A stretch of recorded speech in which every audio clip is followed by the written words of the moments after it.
My first life was a carefully constructed lie, and I was its chief architect. For 7 years I was Liam, the devoted husband to Chloe, a man who adored the way she'd hum while watering her plants and the scent of jasmine tea that always clung to her clothes. We had a cozy home, inside jokes, and a future that felt as solid as the oak tree in our yard. Then came Julian. And then came the debt. And then came the night she sat me down, her hands trembling, and asked me to lie to her parents. She made me tell them our financial ruin was my fault, a secret gambling addiction I'd hidden from her. I looked into the eyes of the woman I loved and saw a stranger. In that moment, my first life ended. I nodded, agreed to her lie, and began planning my second life, one based entirely on the truth. The dining room at Robert and Eleanor's house always felt like a museum exhibit dedicated to the perfect family. The mahogany table was polished to a mirror shine, reflecting the soft, warm light of the crystal chandelier above. Heavy, ornate silverware sat beside porcelain plates, and the air was thick with the rich, comforting smell of Eleanor's famous roast chicken and rosemary potatoes. It was a scent that used to mean home, safety, celebration. Tonight it just smelled like a trap. The tension was a physical presence at the table, another unwanted guest. It sat between me and Chloe, a chasm of unspoken words. She clutched my arm under the table, her fingernails digging into my sleeve. It wasn't a gesture of affection, it was a warning, a reminder of my role. To everyone else, she looked like the picture of a fragile, betrayed wife, her eyes glistening with unshed tears. Her parents, Robert and Eleanor, sat opposite us. Robert, a man whose approval I had once desperately sought, looked at me with a profound, gut-wrenching disappointment. His face, usually so quick to smile, was a stony mask. Eleanor just picked at her food, her gaze flitting between me and her daughter, her brow furrowed with a pained confusion. Chloe's sister, Sophie, sat beside her mother, her arms crossed, her expression a mask of pure, unadulterated venom. She'd never liked me, and now she had a reason to finally let it show. "Liam," Robert finally said, his voice low and heavy, breaking the suffocating silence. He set his fork and knife down with a soft clink that sounded like a gunshot. "Chloe told us. She told us you needed to talk to us about something serious." This was it, my cue. The moment I was supposed to fall on my sword. I could feel Chloe's grip tighten on my arm, a silent command. "Do it. Do what we rehearsed." I took a slow sip of water. The glass was cool against my lips. I set it down on the white linen tablecloth with a deliberate, definitive click. The sound cut through the tension, drawing all eyes to me. I didn't look at Chloe. I looked directly at her father. "Robert, Eleanor," I began, my voice surprisingly steady. I could feel a strange calm settling over me, the kind of clarity that comes when you have absolutely nothing left to lose. "You're right. There is something you need to know." Chloe squeezed my arm again, harder this time. A flicker of panic crossed her face. This wasn't the script. "The truth is," I continued, my gaze unwavering, "Chloe has been having an affair with her business partner, Julian." The name hung in the air, ugly and sharp. Eleanor gasped, her hand flying to her mouth. Robert's face went from disappointed to utterly bewildered. "What?" he breathed. "And that's not all," I said, pressing on before Chloe could find her voice. "They have systematically drained our joint savings account to fund his failing business ventures. The financial trouble we're in, it has nothing to do with me. The story about a gambling addiction, that was Chloe's idea. A lie she asked me to tell you to cover for what she and her lover have done." The explosion was instantaneous. "You monster!" Chloe shrieked, ripping her hand away from my arm as if I were suddenly on fire. The tears that had been glistening in her eyes now flowed freely, but they were tears of rage, not sorrow. "You lying, manipulative monster! How could you make up something so horrible?" "He's twisting everything," Sophie chimed in, her voice shrill. She jumped up and rushed to her sister's side, wrapping a protective arm around her.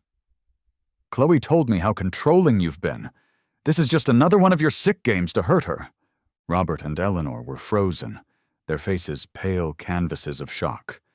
They looked from my calm, resolute expression to Chloe's hysterical, theatrical breakdown.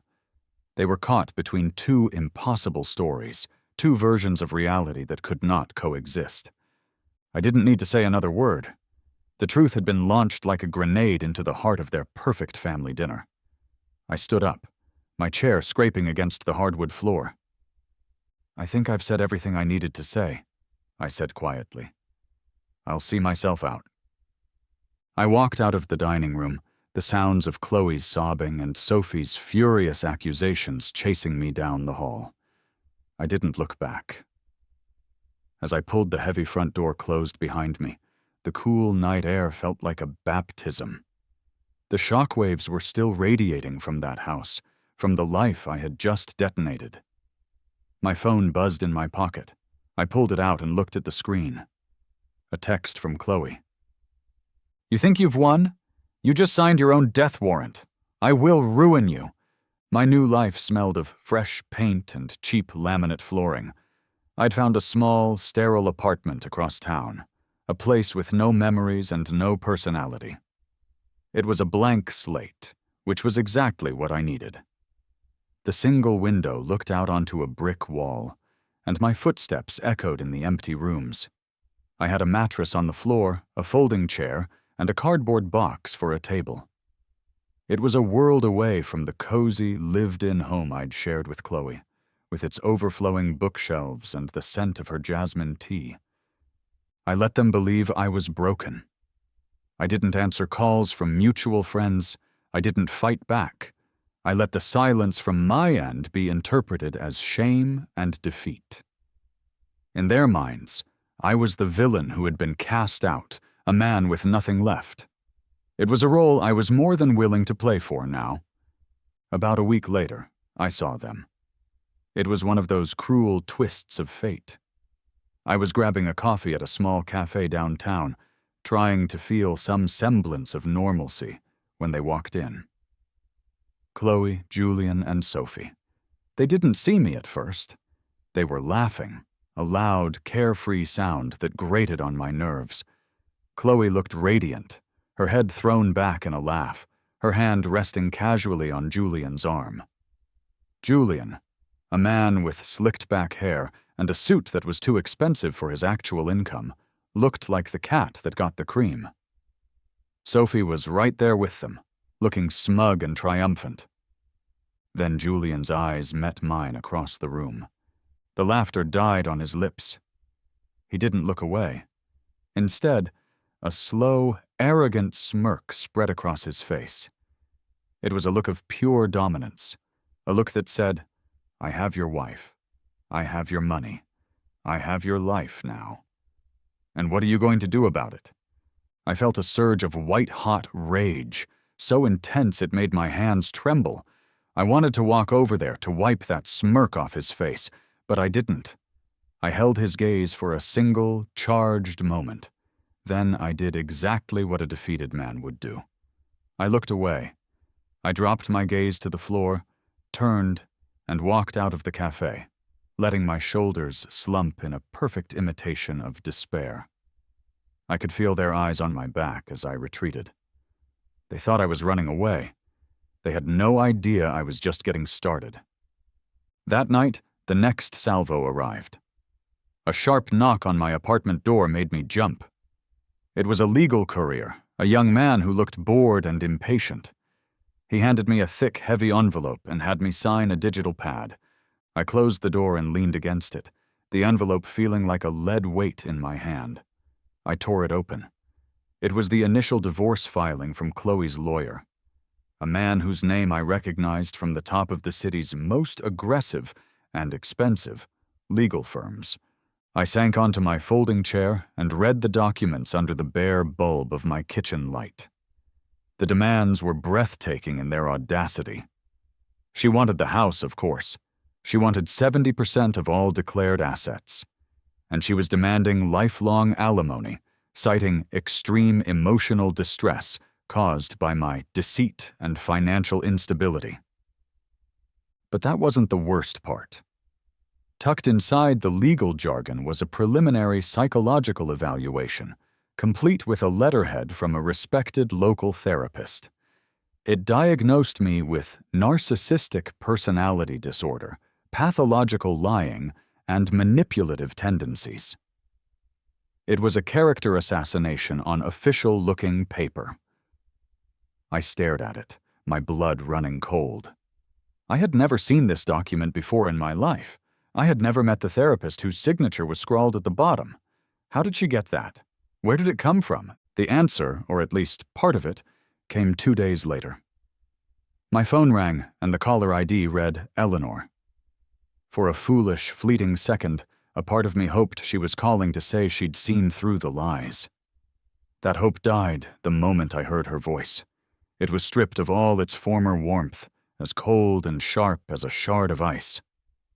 "Liam," she said without any preamble, "I'm only calling to tell you that we know everything, and we are siding with Chloe 100%. I said nothing, just listened to the hum of the line. "She told us everything," Eleanor continued, her voice trembling with a rage that sounded practiced, manufactured. "How you manipulated her for years, how you controlled the finances to make her feel helpless. And when she finally found the courage to leave you for someone who truly values her, you fabricated this insane, disgusting story about an affair to hurt her, to punish her." The words were so perfectly twisted, so completely inverted from the truth that I almost had to admire the artistry. They had taken my reality and turned it inside out. I was the villain. I was the unstable monster she had painted me as. I remained silent. What was there to say? Arguing would only feed their narrative of me being aggressive and unstable. My silence was my only defense, and I knew they would mistake it for an admission of guilt. "We want you to know," Eleanor said, her voice dropping to a conspiratorial whisper, "that we are behind her all the way. We're helping her with her legal fees. In fact—" She paused, and I could almost hear the cruel satisfaction in her next words. "Robert and I are liquidating some of our retirement funds to help her and Julian get their new business off the ground properly, and to pay for the best lawyer in the state to make sure you get exactly what you deserve." The line went dead. I stood there in my empty apartment, the phone still pressed to my ear.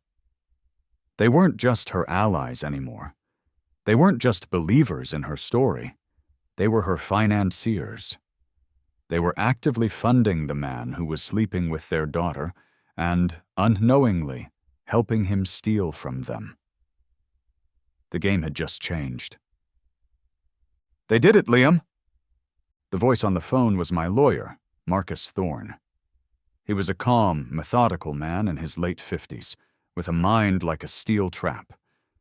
But even he sounded grim. "They drained the primary joint account this morning," he continued. "The whole thing.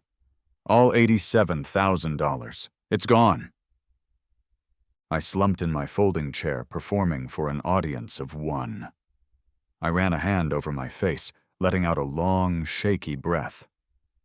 "All of it, Marcus? Are you sure?" "Positive. A single wire transfer was initiated at 9:05 a.m. to an offshore holding company. It's clean.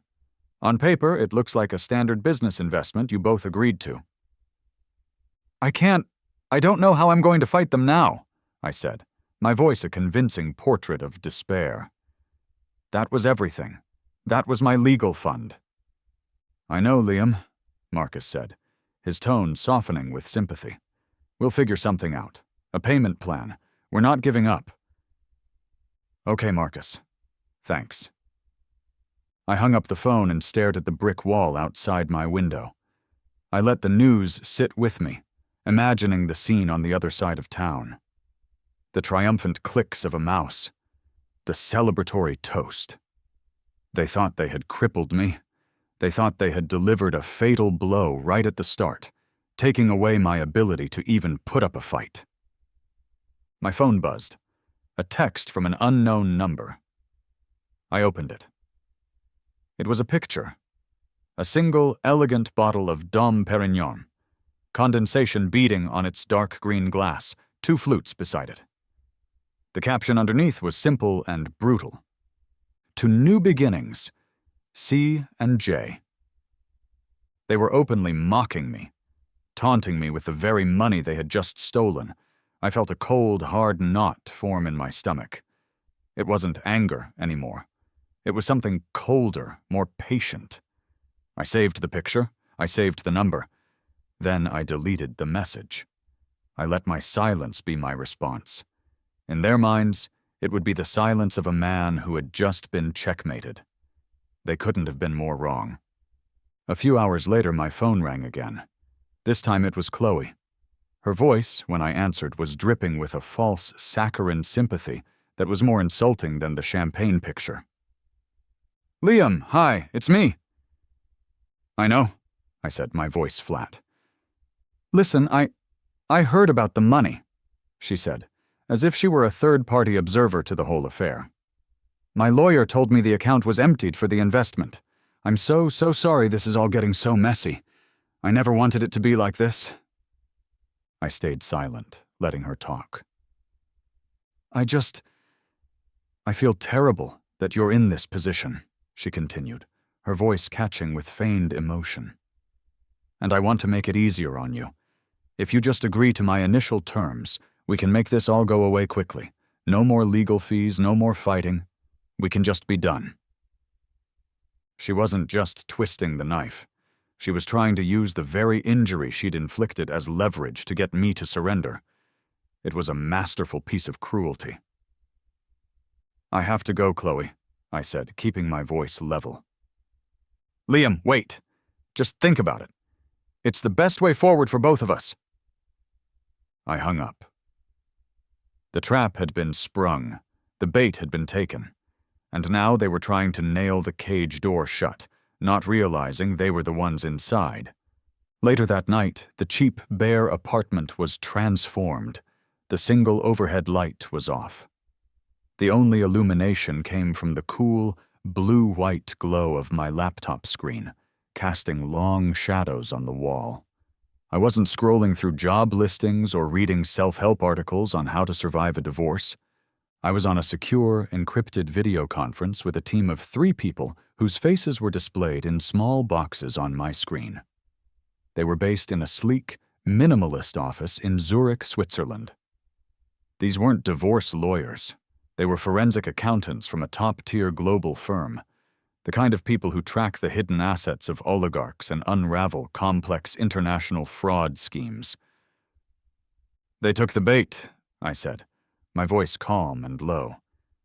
The man in the center box, a sharp-featured Swiss man named Klaus, nodded grimly. "The transfer was executed exactly as we anticipated, Mr. Sterling," Klaus said, his English precise and unaccented. $87,452 wired from your joint domestic account to the designated holding company in the Cayman Islands, an entity registered to one Mr. Julian Croft. For the past year, as I'd felt Chloe's distance grow, as I'd noticed the small, unexplainable financial discrepancies, I had started preparing. I hadn't confronted her. I hadn't caused a scene. I had quietly engaged Marcus, who had then put me in touch with Klaus's firm.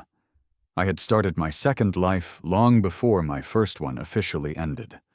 While Chloe and Julian thought they were being clever, I had been meticulously and legally redirecting every cent of my personal income Chloe knew nothing about, into a series of private, untouchable trusts, all managed by Klaus's team.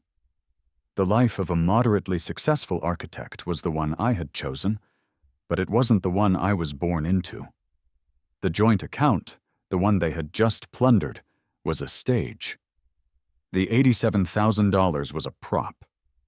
It was a calculated loss, a breadcrumb I needed them to follow, a piece of cheese for the trap. The funds from the Cayman account were then immediately transferred to a secondary account in Panama, also under Mr. Croft's control. Another accountant, a woman named Anya, reported, looking at her own screen. "He's trying to layer it, to make it harder to trace." "He's not very good at it," Klaus noted with a thin, dismissive smile. "It's amateur hour. He's left a digital trail a child could follow." "Good," I said. "He's arrogant. He thinks he's smarter than everyone else. I was counting on that." I leaned forward, my face illuminated by the screen.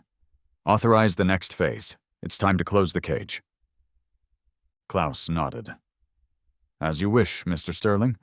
The moment Mr. Croft attempts to access or transfer those funds from the Panamanian account, our pre-filed legal injunction will be automatically triggered with the international banking authorities." The air in my small apartment felt electric, charged with the impending consequences of a plan set in motion months ago. Klaus allowed himself another small, grim smile. "And I should clarify, Mr. Sterling. The injunction won't just freeze the $87,000. Based on the evidence of fraudulent conveyance we've compiled, the court order is structured to freeze every known asset, personal and corporate, linked to the recipient account and its owner, pending a full fraud investigation." They hadn't just stolen my money. They had walked, willingly and arrogantly, straight into a steel cage of their own making. The public fallout was faster and more spectacular than I could have hoped. I pictured the scene, and later, Marcus would confirm the details he'd heard through the legal grapevine. Julian and Chloe were at a high-end Porsche dealership on the swankiest side of town. They were celebrating. They had the money, they had the power, and they were about to buy the trophy to prove it. A sleek, silver 911 Carrera sat gleaming under the showroom lights. "We'll take this one," Julian said to the salesman, pulling a platinum credit card from his wallet with a flourish. The salesman, all teeth and charm, swiped the card. He frowned. "I'm sorry, sir. It seems to have been declined." Julian's smile tightened. "That's impossible. Run it again." The salesman ran it again. "Declined, sir. Perhaps another card?" Annoyed, Julian produced another card, this one linked to his personal checking account. "Declined." Chloe, growing impatient, pulled out her own card. "Here, try mine." Declined. Just then, Julian's phone buzzed. It was a fraud alert from his bank. A second later, it buzzed again. This time it was an email. He opened it. The subject line was stark and terrifying. Official notification, judicial asset. Freeze. Pending international fraud investigation. The color drained from his face. The arrogant smirk was gone, replaced by a mask of pure, unadulterated panic. He frantically tried to open his mobile banking app. Access denied. He tried to check his business account, the one Chloe's parents had just poured their retirement savings into. Access denied. It was all gone. Not gone, but frozen. The $87,000 they had stolen. Julian's personal savings, his investment portfolio, the business account. Everything was locked tight, tangled in the barbed wire of an international fraud investigation that I had quietly and patiently initiated. My phone rang. The screen lit up with Chloe's name. I let it ring 4 times, then answered. I didn't say anything. I was met not with screaming, but with the raw, ragged sound of hyperventilation. "The banks! Liam, what did you do?" she gasped, her voice cracking with a terror so profound it was almost satisfying. "They said it's all frozen. Julian's accounts, my parents' money is frozen. What did you do?" I let the silence stretch for a moment, savoring the sound of her panic. "I have no idea what you're talking about, Chloe," I said calmly. and hung up. Humiliated, financially cornered, and utterly terrified, Chloe and her sister Sophie did the only thing they could. They escalated. With their financial power gone, they turned to the only weapon they had left: character assassination. They launched a vicious, targeted smear campaign. The narrative they spun was a masterpiece of deflection. They told our mutual friends that my erratic and vindictive behavior had triggered some kind of automatic fraud alert when they tried to make a legitimate business investment. They claimed I was lashing out, trying to burn everything to the ground because I couldn't handle the divorce. And they had their trump card. They started circulating the forged psychological report. "We tried to handle this quietly," Sophie would say in tearful phone calls to our friends. "We knew he was unstable, but we never thought he'd go this far. The therapist warned us he had narcissistic tendencies. Now he's trying to ruin us financially because Chloe finally found the strength to leave him." It was brilliant, in a sick way. It explained everything. The frozen accounts weren't the result of their theft, but of my madness. The campaign worked. My phone, which had been silent, started buzzing with texts, not of support, but of a cautious, pitying concern. "Hey, Liam. Heard you're going through some stuff. Hope you get the help you need." "Man, I'm sorry things are so bad. Chloe's a mess. Just take it easy on her." The cold shoulders were even worse. I went to my usual coffee shop, a place where I knew the baristas by name. The air was thick with the familiar, comforting aroma of roasting beans.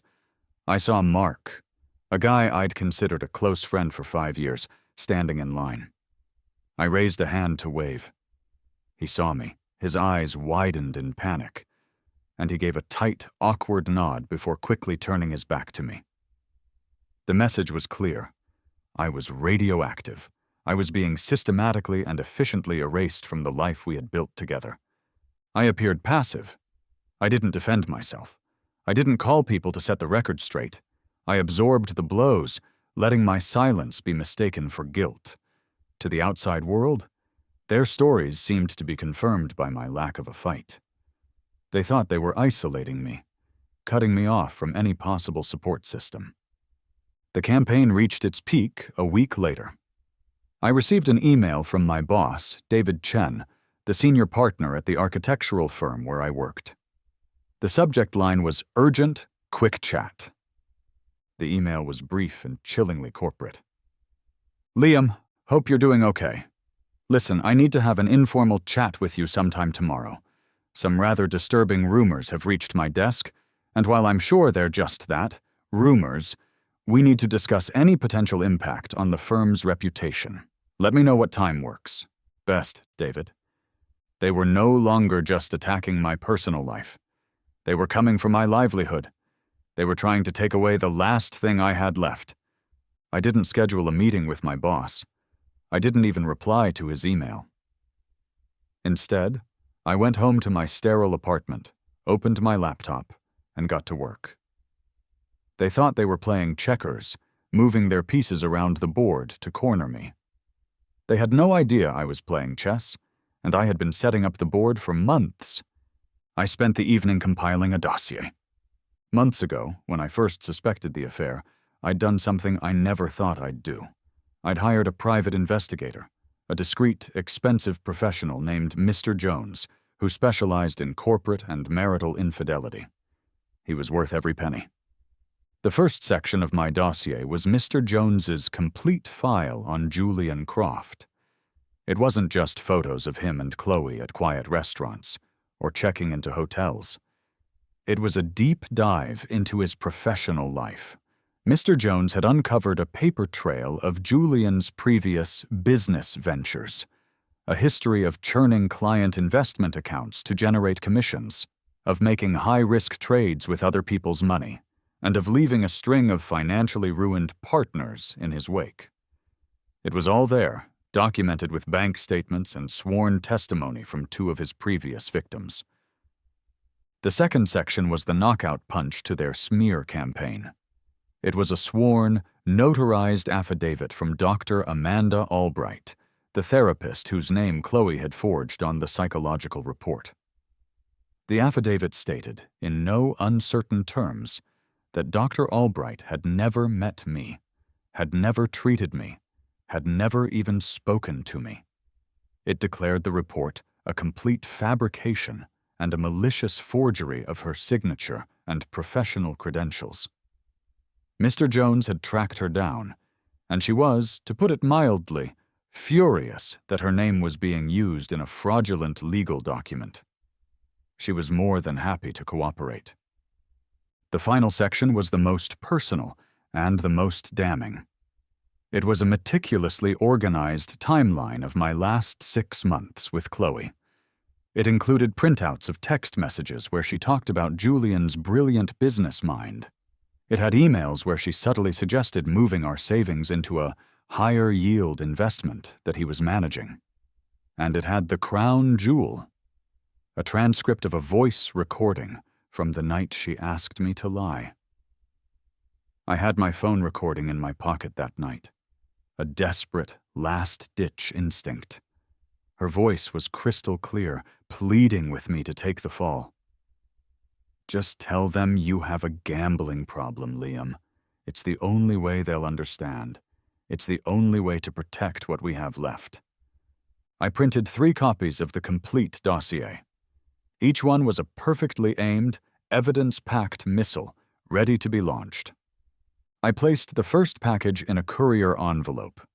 This one contained only the first section, the evidence of Julian's financial crimes and professional misconduct. I addressed it to the CEO of Julian's wealth management firm. I sent a digital copy to the state's Financial Regulatory Board. Both were sent anonymously. The second package was different. It contained the full dossier: Julian's crimes, the forged psych report, Chloe's texts, everything. I addressed this one to Mark, the friend who had snubbed me in the coffee shop. Mark was many things, but most importantly, he was the biggest and most connected gossip in our entire social circle. Giving him this story was like dropping a match in a fireworks factory. I sent the packages off and went to bed. I didn't know exactly when the explosions would happen, but I knew they were coming. The fallout was not an explosion. It was an implosion. A sudden, catastrophic collapse of the entire reality Chloe and Sophie had built. It started with Julian. Within 24 hours of receiving my package, the CEO of his firm had suspended him without pay. A formal internal investigation was launched, and the state regulatory board had already sent a notice that his financial advisor's license was under temporary suspension, pending their own, much more serious investigation. Julian wasn't just unemployed, his career was over. The social fallout was even more swift. Mark, upon receiving the dossier, did exactly what I knew he would. He didn't just read it, he devoured it. And then he talked. He sent copies to a few key people. The news of the forged psych report, of Chloe's calculated plan to frame me, of Julian's history as a con artist. It ripped through our social circle like a firestorm. My phone, which had been a source of anxiety and dread, became a source of grim satisfaction. It started ringing off the hook. First, it was Mark. "Liam, oh my God, man. I am so sorry. I saw the file. I can't believe it. I was such an idiot. We all were. Can we talk?" Then came the others, a cascade of frantic, apologetic texts and voicemails. "Liam, it's Sarah. I just heard what really happened. I feel like a complete fool for believing her. Please forgive me." "Dude, it's Mike. I'm speechless. What they did to you is insane. Let me know if you need anything at all." The narrative didn't just shift, it shattered. The villains were panicking. Their phones were likely blowing up too, but with questions and accusations. Their web of lies, so carefully woven, had disintegrated in the harsh light of documented proof. They were no longer the victims. They were the perpetrators, exposed for all to see. Late that afternoon, I received a call from a number I didn't recognize. I answered. Hello? There was a shaky breath on the other end of the line. Liam, it's Robert, Chloe's father. His voice was nothing like the confident, judgmental man at the dinner table. It was a choked, broken whisper. Liam, the regulators called me, from the financial board. They said Julian was using our retirement money in high-risk, unauthorized trades. They said he was stealing from us, from Eleanor and me. His voice cracked. Chloe swore he was a genius. She swore it was a safe investment. Please, Liam, tell me this isn't true. I listened to the sound of a man's world crumbling over the phone. I'm sorry, Robert, I said, my voice even and devoid of emotion. But it is true. I tried to warn you. The deposition hearing was held in a soulless conference room at a neutral law firm downtown. The room was aggressively beige, from the carpets to the walls, and smelled of old paper, stale air conditioning, and cheap coffee. A long, polished mahogany table separated the two warring sides, like a trench in a battlefield. On one side sat Chloe, Julian, and her parents. Chloe was trying for an air of wounded dignity, but the panic in her eyes was unmistakable. Julian just looked gray and defeated, his expensive suit now looking like a costume on a broken man. Robert and Eleanor looked like they had aged 10 years in the last week, their faces etched with shame and fear.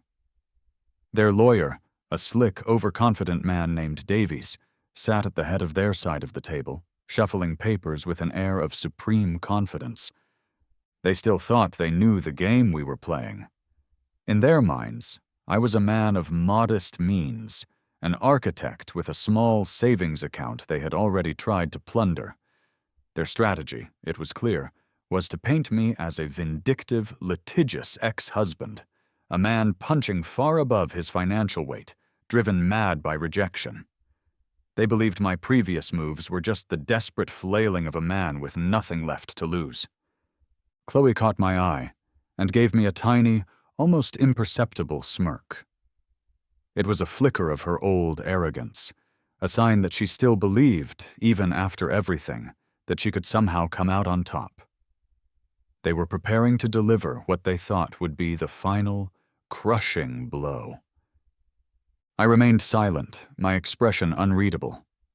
My lawyer, Marcus, sat calmly beside me, his hands folded on the table. We let them set the stage.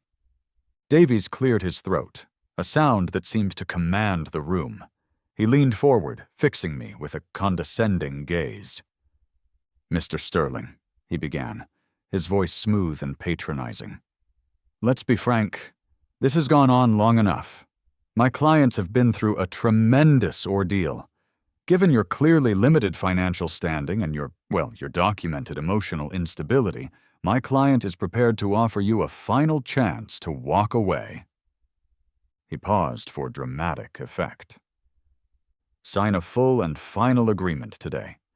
You walk away with $5,000, and you agree to have no further contact with the family. It's a generous offer, designed to save you the expense and humiliation of a trial we both know you cannot afford.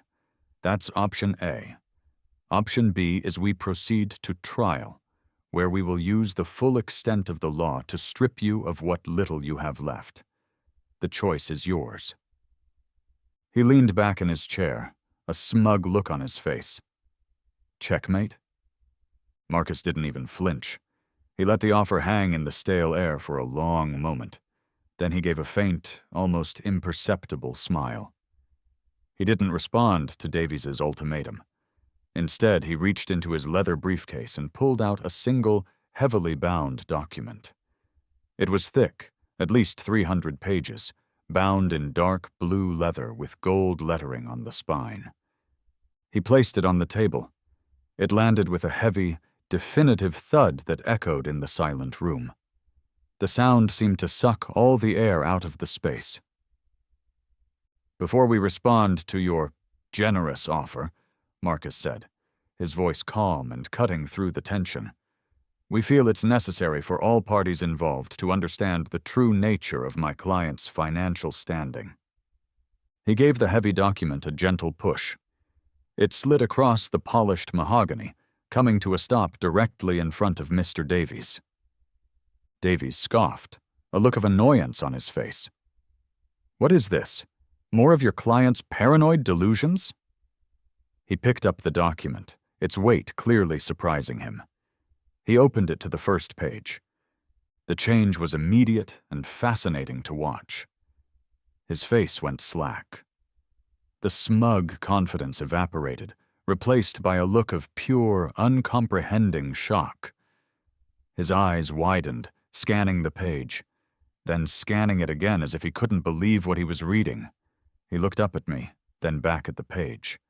His mouth opened slightly, but no words came out.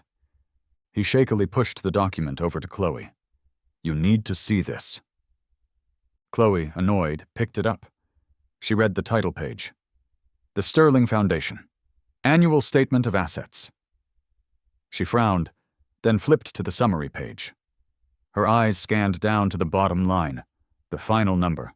A small, strangled gasp escaped her lips. It was a tiny sound, but in the dead quiet of the room, it was as loud as a scream. She looked at the number, then looked at me, her face a mask of disbelief. The number at the bottom of the page was followed by 9 zeros. "What is this?" Chloe whispered, her voice trembling. She wasn't looking at the paper anymore. She was looking at me, at the man she thought she knew, the man she thought she had broken. She was looking at me as if she were seeing a complete stranger for the first time. "What is the Sterling Foundation?" I decided it was time for me to speak. I leaned forward, resting my elbows on the table, and looked directly at Chloe. "It's my family's trust," I said, my voice calm and measured. It carried a weight in the room that it never had before.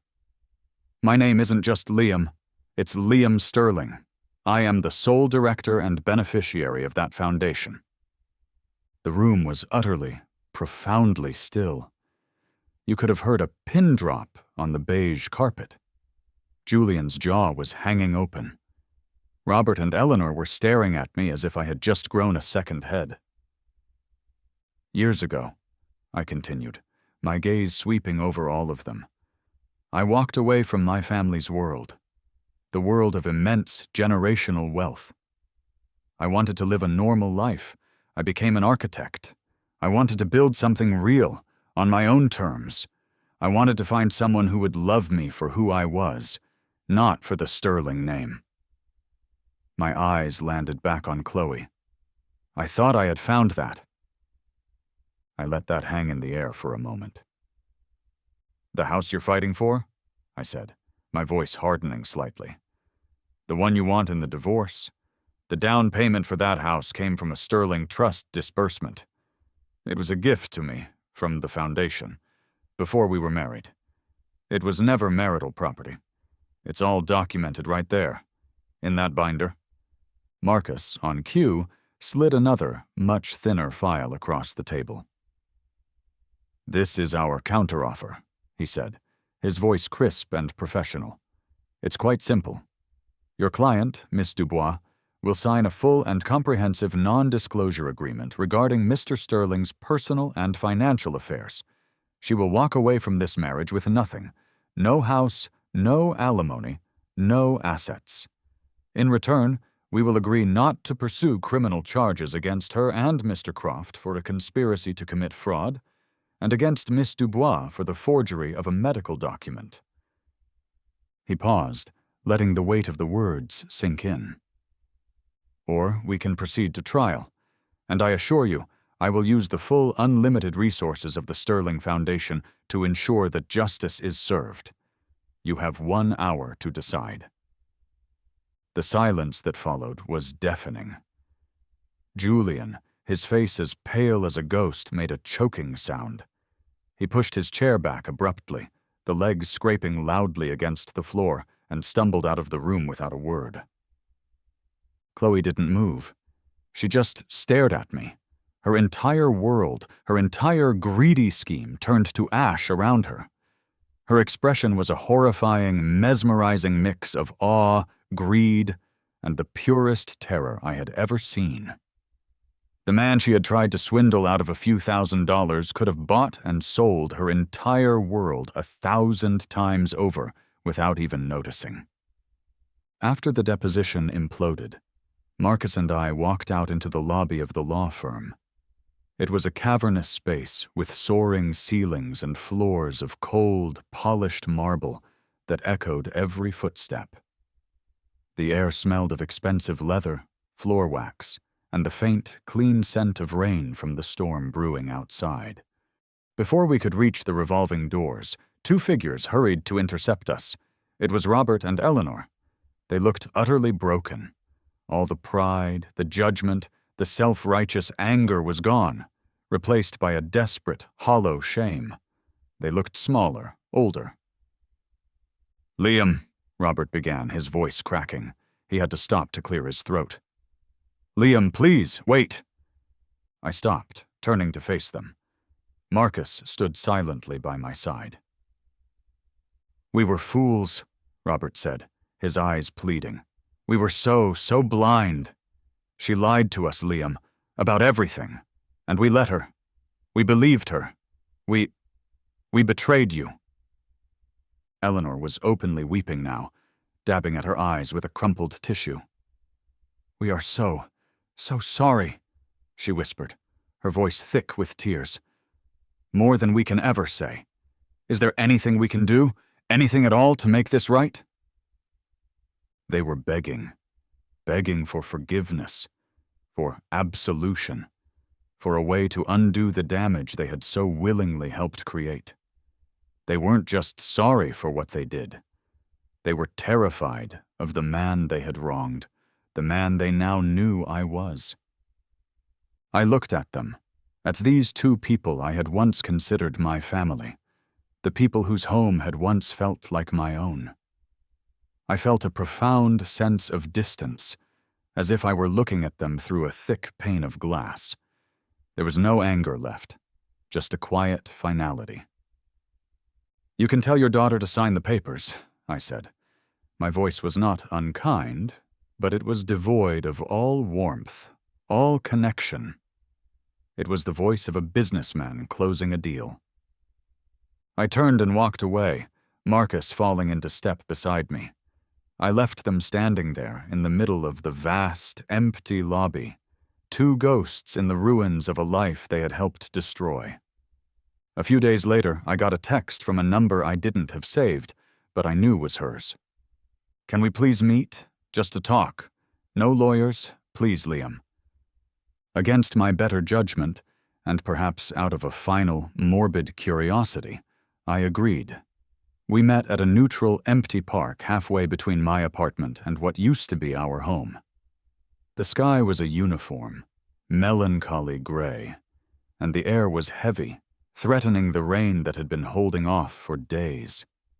The playground was deserted, the swings moving slightly in the damp breeze. She was sitting on a bench, looking small and lost.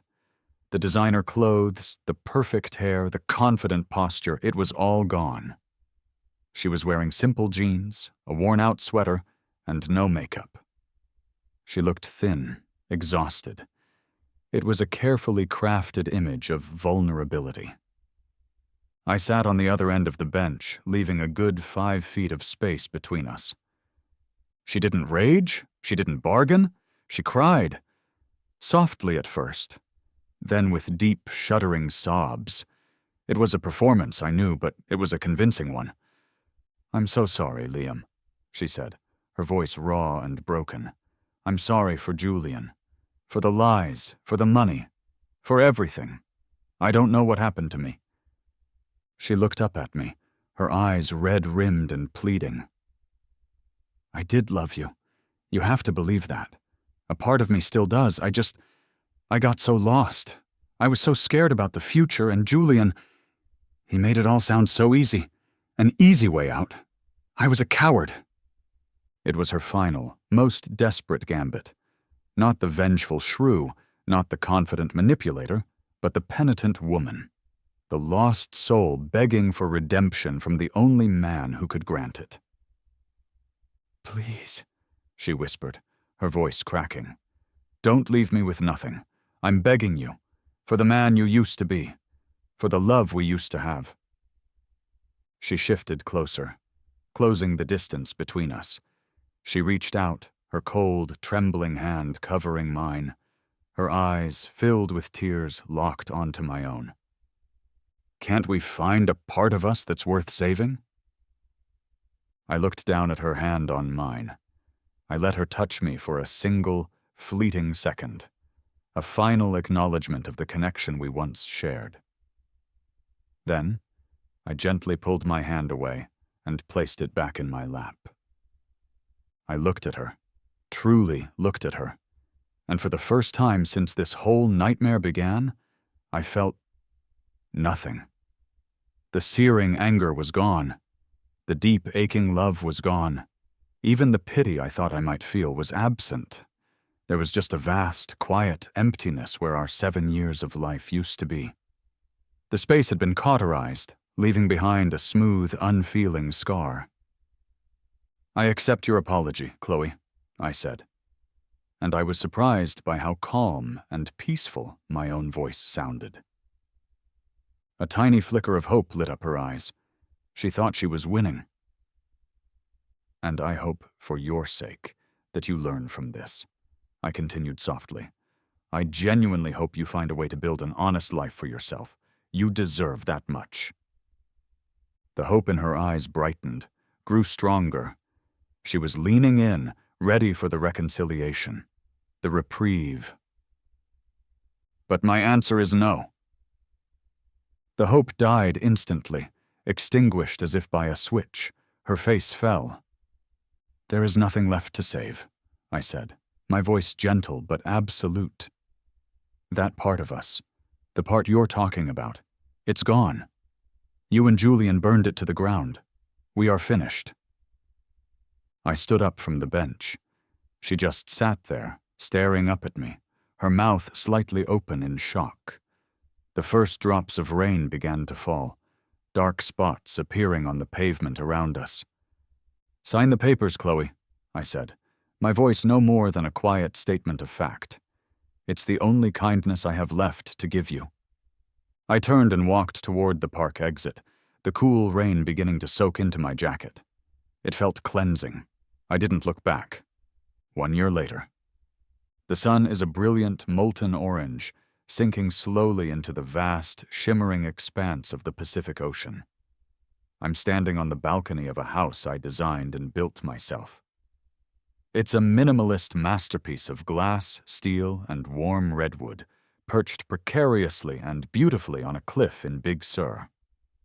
The air is crisp and cool, filled with the clean, sharp scent of sea salt and the earthy aroma of the coastal sage growing wild on the cliffs below.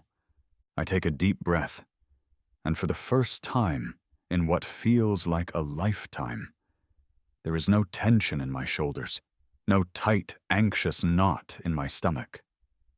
There is only the steady, rhythmic crash of the waves on the rocks below, a sound that is both powerful and profoundly peaceful. This isn't the hollow, fleeting victory of revenge. This is the quiet, enduring triumph of peace, my peace, the one I built. My phone buzzes on the sleek outdoor table beside me. I glance at the screen. It's not a lawyer. It's not an accountant. It's not a ghost from my past. The name on the screen is Maria Reyes. I smile and answer, "Hey Maria, what's the good word?" "We got it, Liam." Her voice is ecstatic, full of energy. "The city council approved the final zoning permits this afternoon. The Meridian project is a go." I lean back against the railing, a genuine, unforced smile spreading across my face. That's fantastic news, truly. The Meridian project is my new foundation, my real foundation. After the divorce was finalized, I dissolved the old Sterling Trust, a relic of a past I no longer wanted. I used its assets to create something new. The Meridian Project designs and builds stunning, innovative, and sustainably designed housing communities for low-income families and displaced individuals. We're not just building houses, we're building communities with integrated services, green spaces, and architectural dignity. We're breaking ground on our first one next week. I'm looking at the blueprints on my tablet as Maria talks, my passion for architecture rekindled and repurposed. I'm using the Sterling legacy not as a shield or a weapon, but as a tool to build something that matters. My wealth is no longer a secret to be hidden or a burden to be escaped, but a resource to be shared, a responsibility I am finally ready to embrace. As the last brilliant sliver of sun disappears below the horizon, it paints the clouds in breathtaking hues of deep purple, fiery pink, and soft lavender. I end the call with Maria and stand there for a long time, just watching the colors fade into the deep indigo of twilight. The memories of my first life feel distant now, like a story that happened to someone else in a black and white movie. The neon glare of the city, the cloying scent of Chloe's jasmine tea, the bitter, metallic taste of betrayal, it's all faded. The emotional charge is gone. I am not the man who was lied to. I am not the man who was betrayed. I am not even the man who meticulously planned and executed a cold, calculated revenge. Those were just roles I had to play to get here. I am simply Liam, an architect, a man watching the sunset, a man listening to the ocean, a man who, for the first time in a decade, feels completely and utterly free.